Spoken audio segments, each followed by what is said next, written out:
मित्रांनो, तुम्हाला आठवत असेल आपण एक व्हिडिओ केला होता की 8 वेळा मतदान एका मुलाने केलं. त्याचा व्हिडिओ सुद्धा व्हायरल झाला होता, खूप व्हायरल झाला होता.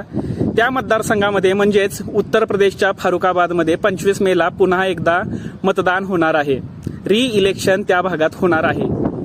ही सगळ्यात चांगली गोष्ट आहे की बोगस मतदान झालं हे निवडणूक आयोगानं जाहीर केलं त्या ठिकाणसाठी आणि तिथं पुन्हा एकदा मतदान घेतायत.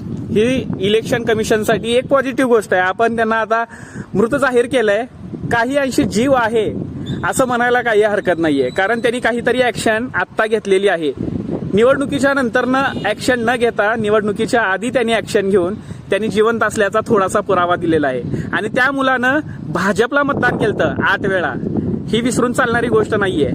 भाजपला मतदान केलेलं असताना सुद्धा निवडणूक आयोगाने काहीतरी भाजप विरोधी कारवाई केली आहे. तुम्हाला काय वाटतंय, योग्य केलंय?